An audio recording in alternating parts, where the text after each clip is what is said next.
නමෝ තස්ස භගවතු අරහතු සම්මා සම්බුද්දස්ස නමෝ තස්ස භගවතු අරහතු සම්මා සම්බුද්දස්ස නමෝ තස්ස භගවතු අරහතු සම්මා සම්බුද්දස්ස. හොඳයි පින්වත්නි, දැන් සෑම දිනම බුද්ධ වන්දනා බුද්ධ පූජා ආදී සිදු කරගෙන දැන් සෝදානම් වන්නේ කිති ධර්ම දේශනාවට සමන් දීමට. බුදුන්ගේ අපේ ශාන්තිනායක සම්මා සම්බුදුරජාණන් වහන්සේ බුද්ධ ගයාවදී ලෝතර බුදු බවට පත් වෙලා ඊට පස්සේ බණස්ස වැඩලා ප්‍රථම ධර්ම දේශනාව දේශනා කළා. ඊට පස්සේදී නැවත ඒ උරුවේ ගයාව කිට්ටුම තියෙන උරුල් ප්‍රදේශයට වැඩලා දහසක් වූ පිරිස යටළු පිරිස ඉක්මවන ඊට පස්සේ ඒ වික්ෂුන් වහන්සේලා සමග රජගහනුවරට වැඩලා එහි වැඩ සිටියා. ඉතින් මුලින්ම බිම්බිසාර රජතුමා 1,20,000ක පිරිසක් සමග බුදුරජාණන් වහන්සේ දකින්නට ඇවිල්ලා ඒ සෑම දිනම බුදු සරණ ගියා තිසරණ සමග.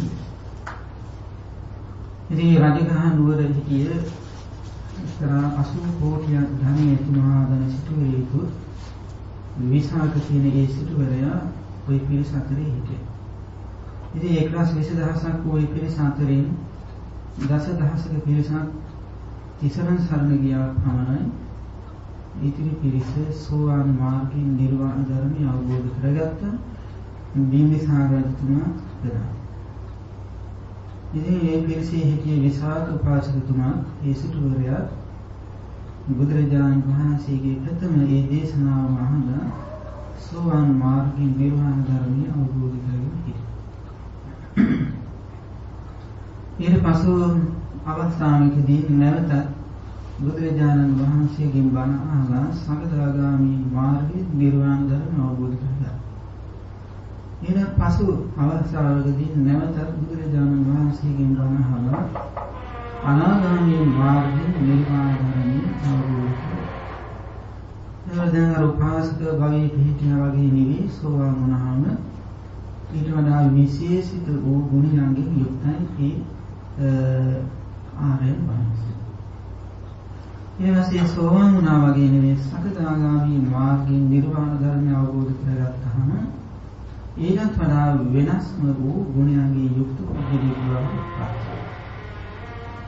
ඊටත් වඩා වෙනස්ම පුද්ගලයෙක් බවට පත් වෙනවා අනාගාමී මාර්ගයෙන් නිර්වාණ ධර්මය අවබෝධ කරගන්නවා. මේ මුල සිටම මේ පුද්ගලයාගේ පැමිණීම 아무තු එකක් නොවේ. තමන්ගේ සිත තුළ ඇති වෙනා වූ අවබෝධයේ අවස්ථාවක් වෙන මොකක්වත් නෙවෙයි. බුදුරජාණන් වහන්සේ දේශනා කොට වදාළේ මේ ලෝකයේ ස්වභාවය පිළිබඳව වෙන මොකක්වත් නෙවෙයි. මේ ලෝකයේ ස්වභාවයේ ලක්ෂණය අනිත්‍ය දුක්ඛ අනාත්ම කියන ලක්ෂණය හේතු කන ධර්මයේ කියන පටිච්චසමුප්පාදේ මේ තමයි බුදුරජාණන් වහන්සේ දේශනා කරන්නේ. ඒ ධර්මය අවබෝධ කර ගැනීම සඳහා අවශ්‍ය කරන අනිකුත් ගුණ ධර්මයන් තමයි උන්වහන්සේ දේශනා කරන ඉවසීම, කරුණා, මෛත්‍රිය ආදී ඒ ගුණ ධර්මයන් පිළිබඳව උන්වහන්සේ දේශනා කරනවා. ඉතින් ඒ දේශනාවට සම්බන්ධ දෙන ඥානවන්ත අය සසර හුරු කරපු අය ඒ ධර්මය අවබෝධ කරගන්න තමන්ගේ සිතට අවබෝධ වෙනවා. අන්නේ අවබෝධ වීමේ අවස්ථාවන් වලටයි මේ මාර්ග ඵල කියලා කියනවා. එහෙනම් මූලික වශයෙන් කෙනෙක් තිසරණ සරණ ගියාම ඔහු බුදුරජාණන් වහන්සේ කෙරෙහි ධර්මයේ කෙරෙහි සංඝ රත්නයේ කෙරෙහි ත්‍රිවිධ රත්නයේ කෙරෙහි සාමාන්‍ය කෙනෙකුට වඩා අවබෝධයක් වැටහීමක් තියෙනවා. ලෝක ස්වභාවය පිළිබඳව. සෝවාන් වුණ කෙනාට ඊට වඩා වැටහීමක් තියෙනවා. සකදාගාමී වුණ කෙනාට ඊටත් වඩා අවබෝධයක් ඇති. අනාගාමී වුණාට පස්සේ ඊටත් වඩා අවබෝධයක් ඇති. රහත් වුණාම ඒ සම්පූර්ණයෙන්ම කෙලෙස් දුරු කරන අවබෝධය ලබනවා. ඉතින් මේ විසාක කියන සිටුවරයා අනාගාමී මාර්ගයෙන් එදා ධර්ම අවබෝධය. එයා විවාහ වෙලා හිටියේ. මහා ධනවති, මහා මාලිගාවක් තිබුණේ, මහා සම්පත් ඇති කෙනෙක්. ඒ දැන් මේ ජීවිතය ගත කරන කෙනා නිසා ඔහුගේ වෙනස් වීම වඩා කැපී පෙනෙනවා. භික්ෂුන් වහන්සේ නමක් මේ මාර්ගඵල ධර්ම අවබෝධ කරගන්නකොට ඒ තරම්ම බාහිර වශයෙන් විශේෂ වෙනසක් ඇති වෙන්නේ බොහෝ දුරට. හැබැයි ඉතින් ගිහි ජීවිතය ගත කරන කෙනා විවාහ වෙලා ඉන්නේ. ඒ වගේම දරු පවුලේ කටයුතු කරන, ඒ වගේම ව්‍යාපාර ආදී කටයුතු කරනවා, රැකියා ආදී කටයුතු කරනවා. ගේ දොර ආදී ඒව තියෙන සේවක සේවිකාවන් ඉන්නවා සිටුවරේ නිසා. ඒ නිසා ඔහුගේ මේ වෙනස් වීම, මේ අවබෝධය ලැබුණාම ඒ ඇති වෙනා වෙනස් වීම කැපිලා පේනවා. විශේෂ වෙනසක් තියෙනවා. එතන වන්න මේ සිටුවරයා දැන් එදා සිටු මාලිගාවට එනවා. බුදුරජාණන් වහන්සේගෙන් බණ. එතුමාගේ සිටු දේවිය උනේ ධම්මදින්නා කියන මහා පුණ්‍යවන්ත ඒ සිටු දේවිය. ඉතින් වෙනදා මේ සිටුවරයා එනකොට වටපිට ගලාගෙන සිනහා වෙලා ඉන්නේ. ඉතින් එදා ධම්මදින්නා මේ සිටු දේවිය උඩුමහලේ ජනිල් ඇරලා උන බලාගෙන හිටියා. දැන් මේ සිටුවරයා යනවා වෙනදා වගේ නෙවෙයි. විශේෂ වෙනසක් තියෙනවා. ඒ වගේ වෙනද එනකොට ඒ දේවිය දිහා බලන hina වෙලා ඉන්නේ. අද මේ මොහොත් නැහැ. ඉතින් මේ සිටු දේවිය කල්පනා කරා මොකද්ද මේ වෙනස? පාට වැස්ස. හරි පෙර ළඟට ගිහිල්ලා අත දුන්නා. වෙනදා වගේ අත දුන්නේ සිටුවරයා නිකාම් බිම්බලාගෙන ආවා. එතන දේවියට පිළිකා මොකක්ද මේ වෙනස? ඊට පස්සේ කල්පනා කරා කෑම කන විලාවේදී දිවා කෑම කන විලාවේදී මේක හදාගන්න පුළුවන් කියලා උන් කල්පනා කරා. ඉතින් වෙනදා මේ සිටුවරයා කෑම ගන්නේ සිටු දේවියත් එක්ක කතා කරලා දෙන්නම් වාරන දෙන්නම් එක තමයි කෑම ගන්න. හැබැයි මේ වෙලාවේ හදන්න කියලා හිටියට වෙනද වගේ නෙමෙයි ආද තනියම තමයි ආහාරය ගන්න. බොහොම තැන්පත් ස්වභාවයක් තියෙනවා. අමුතුම ස්වභාවය. ඉතින් ඒ වෙලාවේ තුනේ ආහාරය ගන්න. ඒ හැදී ඔන්න හිතුවා හවස හන්දේ රාත්‍රියේ මේක හදන්න ඕනේ හිමිහිටිය. මොකක්ද මේ වෙන සමාජික කමනාපයක් මොකක්ද ප්‍රශ්නයක්. ඒ ආවද ඒත් වෙනසක්. වෙනද වගේ නෙමෙයි. වේදා ඉතින් සිටුවරේක් නිසා බොහොම සැප ඇති ආසනවල තමයි නිදාගන්නේ. දැන් ආදී වගේ නෙවෙයි වෙනම කාමරයක් කියලා ඇස්ති කරගත්ත බොහොම අල්පීච්ච විදියට සාමාන්‍ය විදියට මොන ඉන්න නැහැස්ති. සාමාන්‍ය දග්ගාන සාමාන්‍ය කෙනෙක් විදියට මොන ඉන්න. එදා සිටු දේවිය කල්පනා කරනවා මොකක්ද මේ ප්‍රශ්නේ මාත් එක්ක මොන හරි අනුනාපයක් නැත්නම් බාහිර ආත්ම ප්‍රශ්නයක් නිසා මේ වෙනස. ඒ ඔන්න ඉඩ ලැබුණාම සිටු දේවිය ගිහින් මේ සිටුවරයාගෙන් ඇහුවා. මොකක්ද මේ ඔබතුමාගේ වෙනස? මොනවා හරි ප්‍රශ්නයක්ද ඔබතුමාට? එහෙනම් මගෙන් හරි මොනවා හරි අඩුපාඩුවක් සිද්ධ වුණා අනුනාපයක්. ඉතින් මේ සිටුවරයා මතක් කරන්නේ මට එහෙම කිසිම ප්‍රශ්නයක් නැහැ. අද මම බුදුරජාණන් වහන්සේගෙන් බණ ඇහුවා. ඒ ධර්මයේ ඇහුවහම ඒ ධර්මයේ තේරුම් ගත්තාම මට මේ කිසි දෙයක ආසාවක් නැහැ. මට හිතෙනවා මේ කිසිම දෙයක් තේරුමක් නැති දේවල් මේ ඔක්කොම. ඒ නිසා එතුමා තමාට තියෙන සියලුම සම්පත් ඒ සිටු දේවියට පැවරුවා. මට මේ කිසි දෙයක් අවශ්‍ය වෙන්නේ නැහැ. ඔබතුමිය මේ සෑම දෙයක්ම බාර ගන්න කියලා සිටු දේවියට තිබෙනා සකල සම්පත්තියම පැවරුවා. ඊට පස්සේ මම මේ දේවල් ගැන හොයලා බලන්නේ නැහැ. ඒ සිටු දේවියට ඔක්කොම දෙන්න. මේ සිටු දේවිය කිව්වා එහෙනම් මට මේ දේවල් අවස්ථාවක් නැහැ. ඔබතුමා බුදුරජාණන් වහන්සේගෙන් බණ අහලා මේ වගේ වෙනස් ස්වභාවයකට පත් වුණා නම් මේ වගේ සාන්ත ස්වභාවයකට මේ වගේ හික්මීමක් සංවරයක් ඇති වුණා නම් මට මේ දේවල් අවශ්‍ය නැහැ. ඒ සාවතුමා අවසර දෙනවා නම් මම ගිහින් පැවිදි වෙනවා. මොකද මේ කටින් කලින් බුදුරජාණන් වහන්සේ දන්නවා බහනවා. ඒ නිසා එහෙම අවසරය දුව සිටුවරයාගෙන් මේ ධම්ම දින්නා සිටු දෙවි. මේ සිටුවරයා බොහොම සන්තෝෂයටපත් වුණා. සන්තෝෂයටපත් වෙන පෙර හැරකින් බොහොම ගෞරවයෙන් යුක්තව මේ ධම්ම දින්නා සිටු දෙවිය ඒ ළඟ තිබුණා වූ භික්ෂුණී ආරාමයේ ඉතිරි ගිහිල්ලා ඒ ආරාමයේ උන පැවිදි කරලා සිටුවරයා දැන් ඉතින් පැවිදුණාට පස්සේදී මේ සිටු දේවිය ඒ ප්‍රදේශයේ ජීවිතයකට කෙනෙක් මහා ධනවන්ත කෙනෙක් මහා පුණ්‍යවන්ත කෙනෙක්. ඒ නිසා පැවිදුණාට පස්සේදී බොහෝ පිරිස එනවා. ලාභ සත්කාර හොඳට ලැබෙනවා.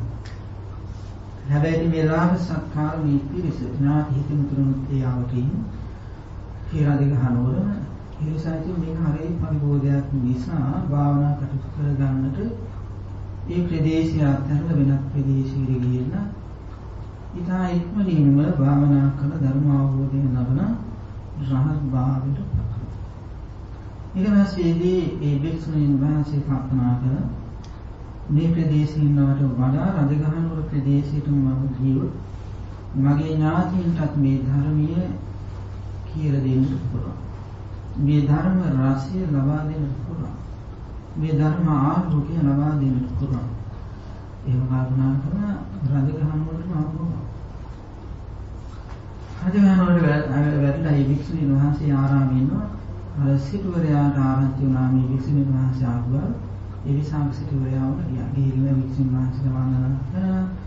ඉතින් අසංසජය කොහොමද තොරතුරු විමසලා ඊට පස්සේදී මේ සිටුවරයා ඉතින් ධර්ම අවබෝධය කෙනෙක් නිසා ඒ භික්ෂුණීන් වහන්සේගෙන් ධර්මයේ පිළිබඳව සාකච්ඡා කරන ප්‍රශ්නයක්.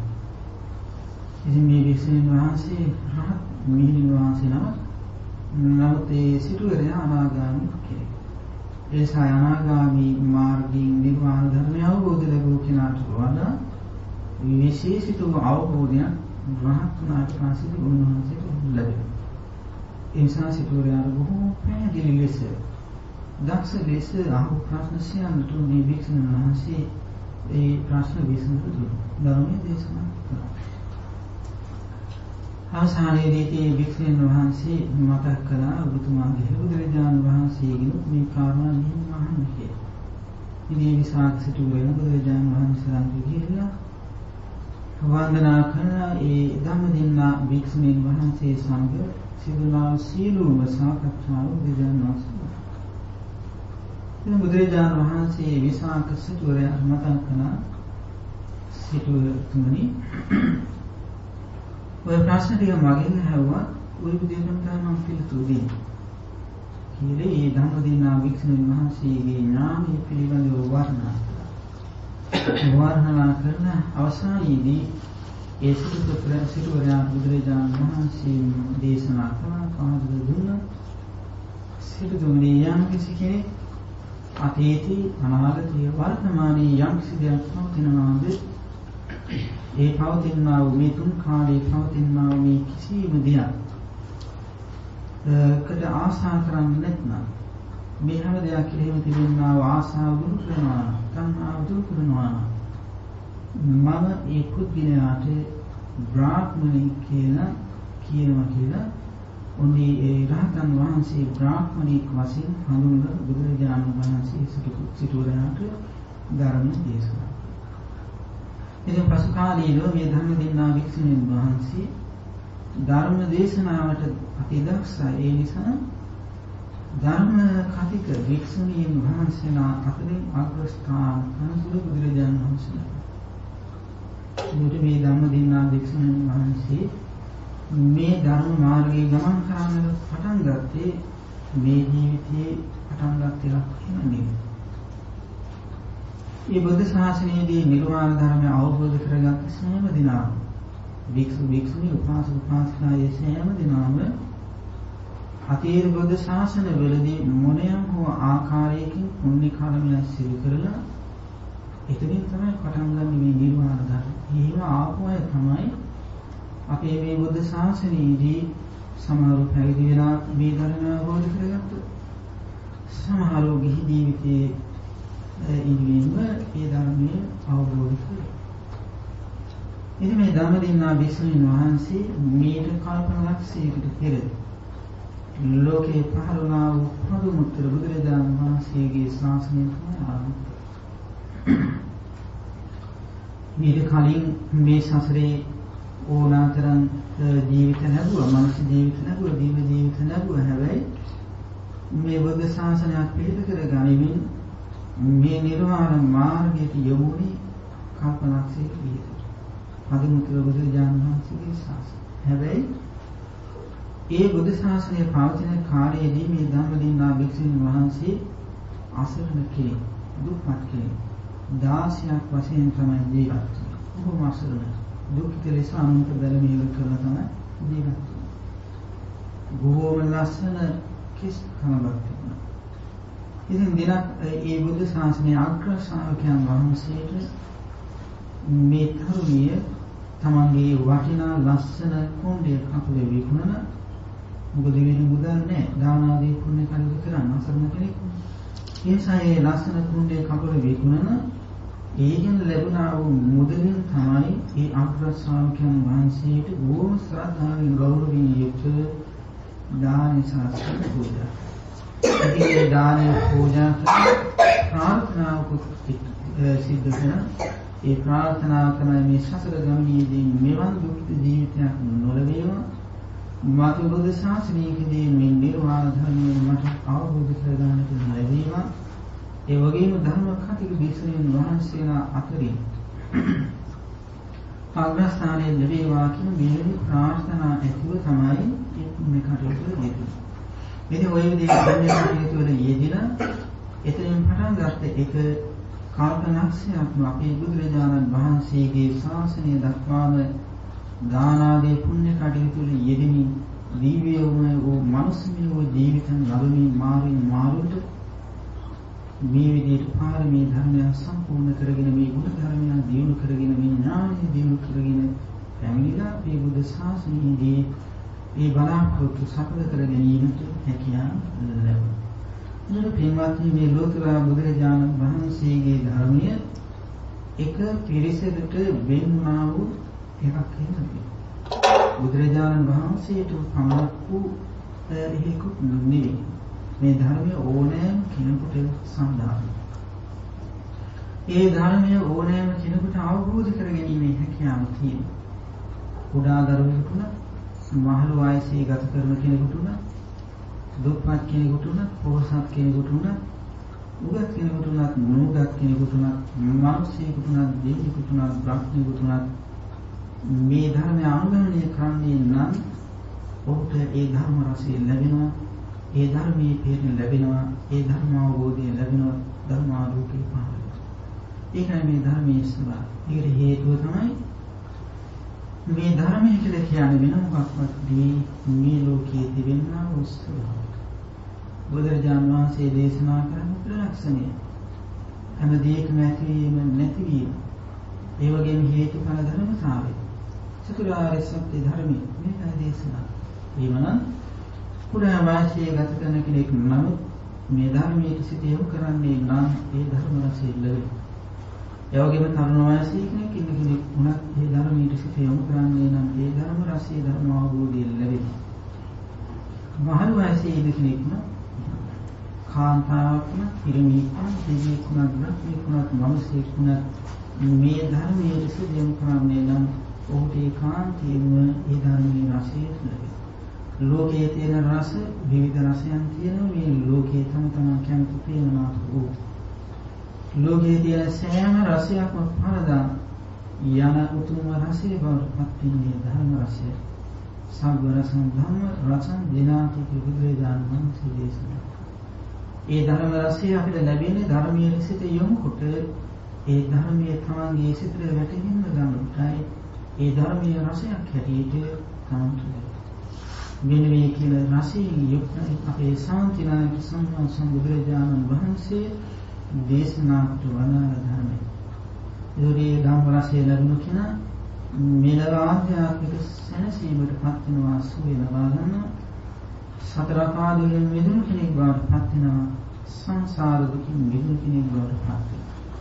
ඒවා සෑම දිනම අද දිනේදී මේකට එකතු වෙලා බුද්ධ වන්දනා, බුද්ධ පූජා ආදී වශයෙන් මේ සිදු කරගන්නේ මේ උතුම් ශාන්තිනායක සම්මා සම්බුදුරජාණන් වහන්සේගේ ධර්මය ශාසනය පිළිබඳ කරගෙන ඒකාන්තයෙන්ම මේ පුණ්‍ය ධර්මයන් අපි මේ පටන් ගන්න ඒකාන්තයෙන්ම අපි කවදා හෝ කෙලවර වෙන්නේ නිර්වාණය නැමැති මහා සාගරයට පමුණුවයි.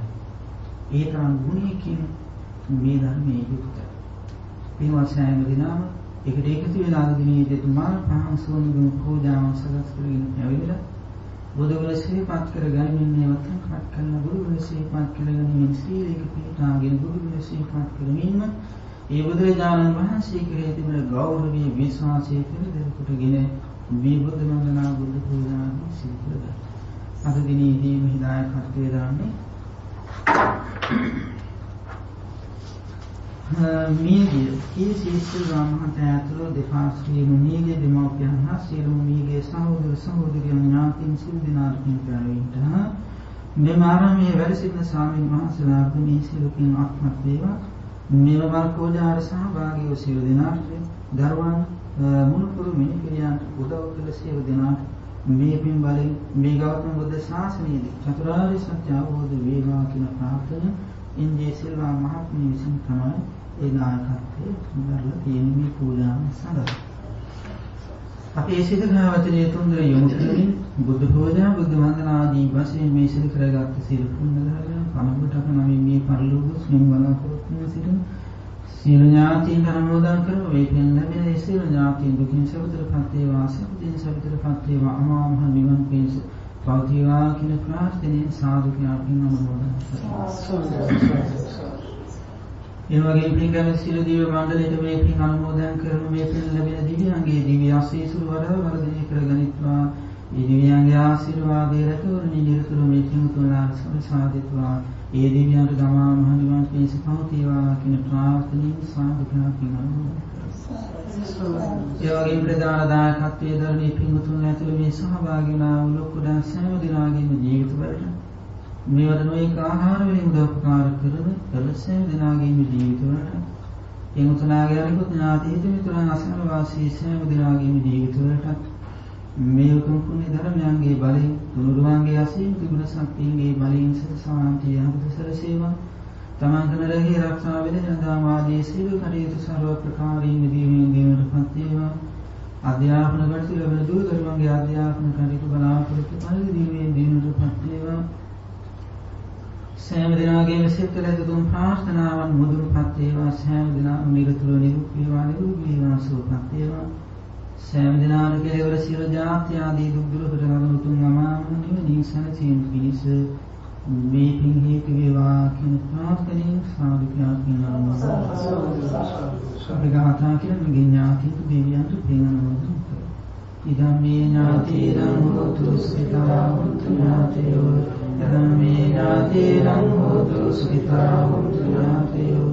ඉදම් මේ ඥාතිරං හෝතු සුඛිතා හොන්තු ඥාතයෝ. ඉතාවතා චම්මේ සම්පදං පුඤ්ඤ සම්පදං සබ්බේ දේවානුමෝදන්තු සම්ප සම්පත්ති සිද්ධියා. ඉතාවතා චම්මේ සම්පදං පුඤ්ඤ සම්පදං සබ්බේ භූතානුමෝදන්තු සම්ප සම්පත්ති සිද්ධියා. ඉතාවතා චම්මේ සම්පදං පුඤ්ඤ සම්පදං සබ්බේ සත්තානුමෝදන්තු සම්ප සම්පත්ති සිද්ධියා. ආකාශට්ටා චුම්මට්ටා දේවානාගා මහිත්‍තිකා පුඤ්ඤං අනුමෝදිत्वा චිරං රක්ඛන්තු ශාසනං. ආකාශට්ටා චුම්මට්ටා දේවානාගා මහිත්‍තිකා පුඤ්ඤං අනුමෝදිत्वा චිරං රක්ඛන්තු දේශනං. ආකාශට්ටා චුම්මට්ටා දේවානාගා මහිත්‍තිකා පුඤ්ඤං අනුමෝදිत्वा චිරං රක්ඛන්තු මං පරන්ති. ඉමිනා පුඤ්ඤ කම්මේන මාමේ බාල සමාගමෝ සතං සමාගමෝ හෝතු යාව නිපාතත්‍ය. ඉමිනා පුඤ්ඤ කම්මේන මාමේ බාල සමාගමෝ සතං සමාගමෝ හෝතු යාව නිපාතත්‍ය. ඉමිනා පුඤ්ඤ කම්මේන මාමේ බාල සමාගමෝ සතං සමාගමෝ හෝතු යාව නිපාතත්‍ය. ඉදම් මේ පුඤ්ඤ කම්මං ආසවක්ඛ්‍යාවං හෝතු සසර දුක්ඛං මුච්ඡතු. සාරුණ්‍යසෑම දිනාටම ආශිර්වාද කරමු. සියලු බලාපොරොත්තු වේවා. සියලු සනසේවයන් ප්‍රදානේවා. නිරෝගී භාවය සනසේවා. දීර්ඝායු වේවා කියලා ආශිර්වාද කරමු. අභිවාදන සීලස නිච්ඡං වන්දනා පචායිනෝ චත්තාරෝ ධම්මා වර්ධන්ති ආයුවන්නෝ සම්බලං ආයුරාරෝග්‍ය භාග්‍ය සම්පatti සග්ග සම්පatti විරත අතෝ නිවාන සම්පatti මිනාතේ සමිද්දතෝ සිල්වන්තං ගුණවන්තං පුඤ්ඤාවේකං නමුතරං ගුණවේරවන්තං බුද්ධ පුත්තං නමෝ සරු සරු